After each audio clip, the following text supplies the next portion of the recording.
Take a look at the skyline of New York City, 1977. Specifically, Lexington Avenue. You see that massive white tower with the slanted roof? The Citigroup Center, 59 stories of gleaming aluminum. It cost $195 million to build. But look at the base. It's not sitting on the ground, it's hovering. The whole building sits on 4 stilts, 9 stories high. And those stilts aren't even on the corners. They are in the center of each face of the building. It defies gravity, and frankly, it defied financial logic. It had to. They didn't own the ground underneath the corners. There was a church there, St. Peter's Lutheran Church. The church refused to move. They owned the real estate leverage, so Citigroup had to build over them. Engineering audacity. William Le Mesurier designed it. He used a chevron bracing system, giant V-shapes behind the skin, to handle the load. It was a masterpiece on paper, but in the construction business, paper doesn't account for budget cuts. Le Mesurier designed those braces to be welded together. Welds are strong. They fuse the steel into a single unit. But Bethlehem Steel, the contractor, said no, welding takes too much time. Time is labor.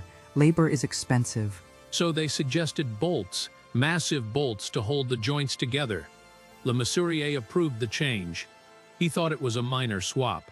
He didn't check the math on the conversion. He treated it like a line item adjustment. That signature saved them money, but it cost them the safety margin. Here is the physics problem. Le Mesurier calculated wind load hitting the building flat on perpendicular to the face. Standard procedure for most skyscrapers. You worry about the wind hitting the broad side of the barn.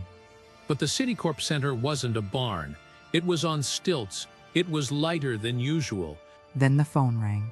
A student calls Le Mesurier, an undergraduate named Diane Hartley. She says, I ran the numbers. What happens when the wind hits the corner? A quartering wind. Le Mesurier probably laughed it off at first. A student questioning a master engineer. But the question gnawed at him. He went back to the chalkboard. He ran the quartering wind scenario. The math changed instantly. When the wind hits the corner, it increases the strain on those chevron braces. It didn't just increase it. It increased the load by 40%. The joints were under massive tension. If those joints were welded, they would have held. But remember, they switched to bolts to save a few bucks.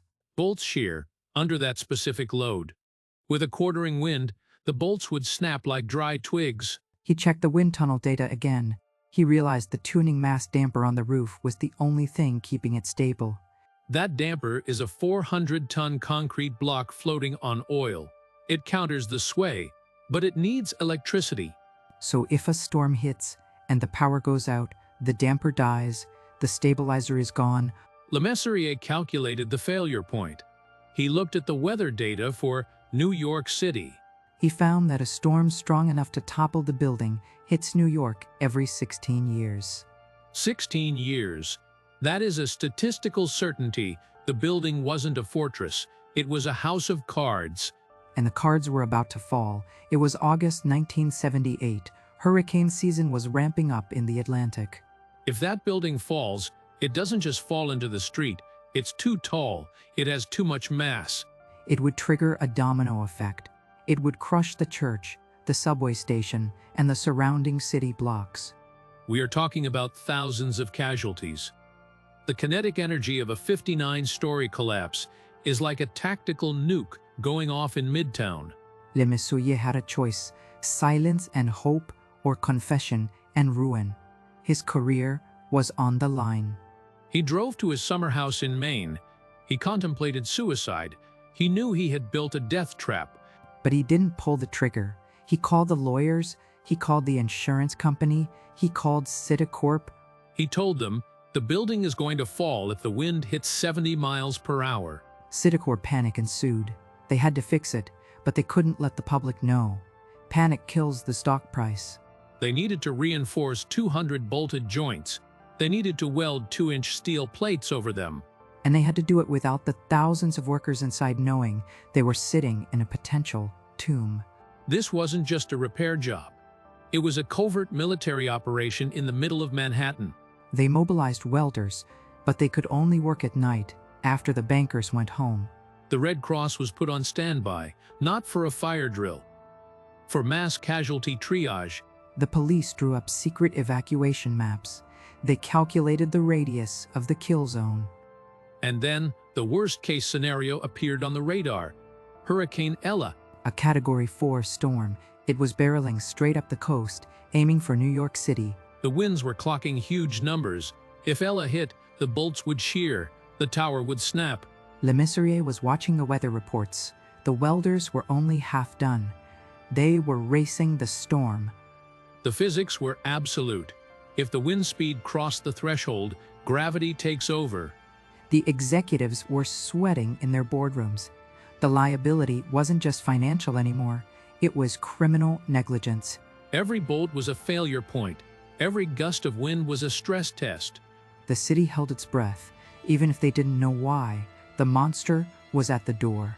And the only defense they had was a team of exhausted welders and a concrete block running on a generator. This is where the math meets the money. The cost of fixing it, millions. The cost of failure, the skyline itself. The structure was compromised. The variables were aligned against them. We are at the precipice. The storm is coming. The building is weak. Let's see if it holds. This wasn't just a repair job. It was emergency surgery on a patient that was still awake. The engineering solution was brutal but necessary. They had to weld 2-inch thick steel plates over every single one of those compromised bolted joints. Essentially, they were manually fusing the skeleton of the building back together to create the structural continuity that Le Mesurier had originally designed, bypassing the weak bolts entirely before the wind could find them. The logistics of hiding a massive industrial welding operation in the middle of Manhattan are insane. They dubbed it Project Serene to keep panic levels low, selling the lie that the flashing lights and welding sparks visible from the street were just routine maintenance on the elevator shafts. They were burning through emergency capital, paying premium rates for expert crews who worked strictly from 8 p.m. to 4 a.m., ensuring they vanished before the first executive arrived for work. While the crews were sweating in the walls, Le Mesurier was sweating the meteorology. Hurricane Ella was churning off the coast of North Carolina, looking like a direct hit.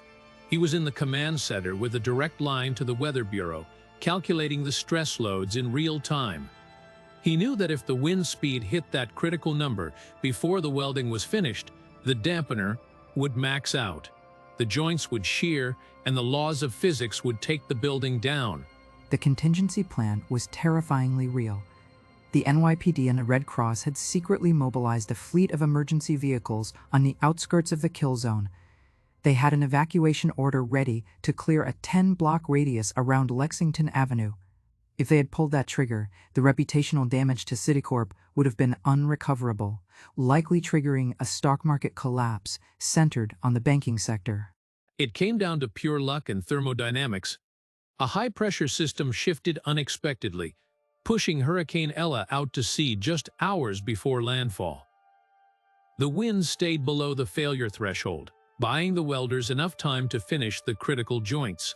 Over the course of 3 months, they fused the entire structure into a solid unit, actually making the tower one of the strongest buildings in the city. But the margin for error was effectively zero. They secured the building, but they also secured the silence. For nearly 20 years, this near catastrophe was completely buried. No press conferences, no stock disclosures, no public apology. It wasn't until 1995, when a writer overheard a casual comment at a cocktail party, that the world finally learned that the Citigroup Center had been a stiff breeze away from leveling Midtown.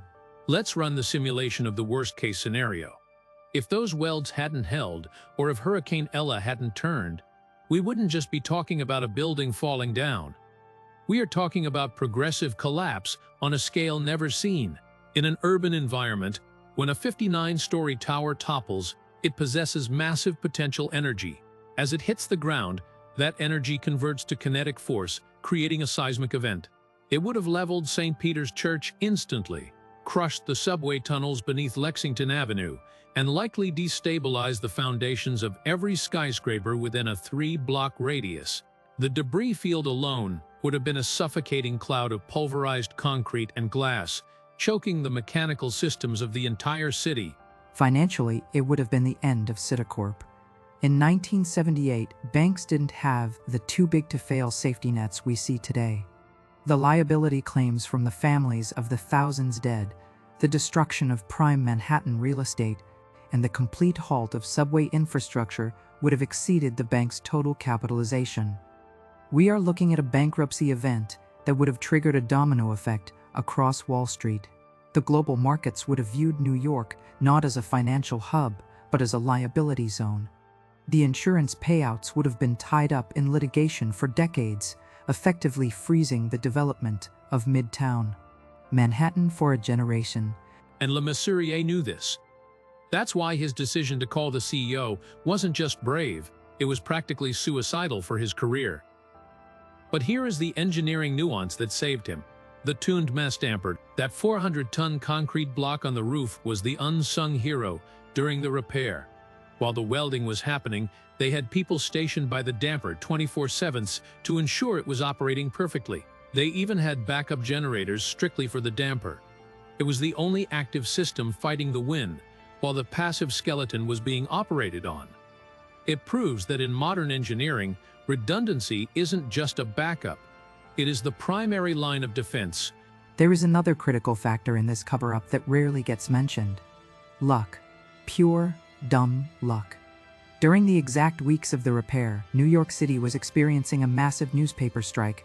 The major dailies, the New York Times, the Daily News, were not printing. This created an information vacuum. If the press had been running full steam, an investigative journalist would have noticed the lights, the welding trucks, the Red Cross presence. The story would have leaked, panic would have set in, and the city might have forced an evacuation, which would have killed the bank's stock price. The silence of the press allowed the engineers to work without the public breathing down their necks. And let's talk about the student, Diane Hartley. For years, the narrative was that Le Mesurier discovered the flaw himself, but the reality is that the entire discovery chain started because an undergraduate student simply asked, "Why are the columns in the middle?" She did the math that the experts ignored. It's a perfect example of institutional blindness. The senior engineers were so confident in their innovative design that they stopped checking the basics. It took an outsider, someone who didn't know the rules, to see the glaring structural vulnerability. Diane didn't even know she was right until she saw a documentary about it nearly 20 years later. She saved thousands of lives and didn't get a dime or a credit for decades. This speaks to the arrogance of the industry. Le Mesurier was hailed as a hero for fixing his own mistake, while the catalyst for the fix was ignored. It's a classic corporate dynamic. The person who points out the risk is often forgotten, while the person who manages the crisis gets the book deal. However, to Citicorp's credit, they didn't sue Le Mesurier into oblivion. They accepted a $2 million settlement from his insurance, basically the cost of the repairs, and moved on. They realized that dragging this into court would only expose their own lack of oversight. The legacy of the Citigroup Center is now standard curriculum in every engineering school in America. It redefined the code of ethics. Before this, the obligation was to the client. After this, the primary obligation shifted explicitly to public safety. If you find a flaw, you report it, even if it bankrupts you. We also learned that bolted joints in high-stress/high wind environments are a ticking time bomb. Today, if you look at modern super talls, the cross-bracing is almost always welded or cast as single units. We don't trust bolts with that kind of shear force anymore. But the financial lesson remains murky. The Project Serene strategy, deny, repair, and silence, was successful. It proved to corporations that transparency is optional if you can fix the mess fast enough. Every time you walk past a construction site and see routine maintenance signs, you have to ask yourself, is it really routine? Or is there a team of frantic engineers inside, trying to keep the sky from falling before the market opens on Monday morning? That building still stands on Lexington Avenue. It's safe now, probably one of the safest in the city because of the reinforcements. But every time the wind howls through the avenues of Manhattan, that chevron bracing is working overtime.